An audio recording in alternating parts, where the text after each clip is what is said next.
না না, তার জন্য নয়। এই দেখ, আমাদের ছাতা আছে, তাই বৃষ্টিতে ভিজতে হচ্ছে না। কিন্তু মাছগুলোর তো ছাতা নেই। বৃষ্টির জলে ভিজে ওদের যদি জ্বর হয়। ও গচু দাদা, কি সব বলছো? শুনে তো আমার মাথা ঘোরাচ্ছে। মাছের আবার জলে ভিজে জ্বর হবে কি? ওরা তো সবসময় জলেই থাকে। ইস, আরো দুঃখ হচ্ছে আমার। কেন বলবো? হ্যাঁ, বলেই ফেলো। আমি কিন্তু মূর্ছা যাবো এরপর। মাছগুলো সব সময় জলেই থাকে। কি সাংঘাতিক কাণ্ড! যদি জলে ডুবে মরে যায় তখন কি হবে শুনি? মাছ জলে ডুবে মরে যাবে? হ্যাঁ রে ভাই, যদি কোনো মাছ সাঁতার না জানে, কি দুঃখ মাছেদের। তাহলে থাক, আর মাছ ধরে কাজ নেই। চলো বাড়ি যাই। কিন্তু বউ যে বলেছে মাছ নিয়ে যেতে, না হলে মাছ ভাজা কি দিয়ে হবে? খিচুড়ি আর আলু ভাজা হলেই হলো। এই দেখো, আকাশ আবার অন্ধকার হয়ে আসছে। ওপারের সাহেব বাড়িটা দেখে কিন্তু আমার গা ছমছম করছে।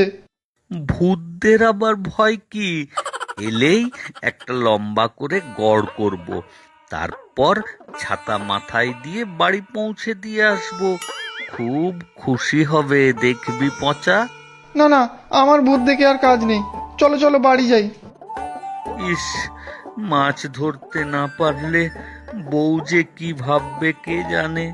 আচ্ছা চল পচা, যাই তাহলে। সেই ভালো।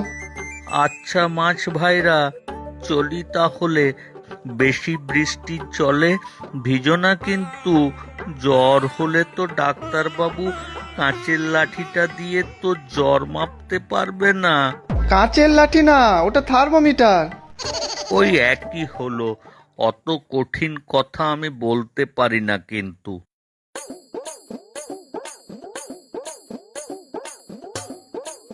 ও গজু দাদা, তাড়াতাড়ি চলো। এত ধীরে ধীরে হাঁটলে হবে না। আকাশ ভেঙে বৃষ্টি আসছে। আমি বাড়ি যাব না। সে কি, বাড়ি যাবে না তো এই বৃষ্টি বাদলের মধ্যে থাকবে কোথায়? আমি মাছ না ধরে কিছুতেই বাড়ি যাব না।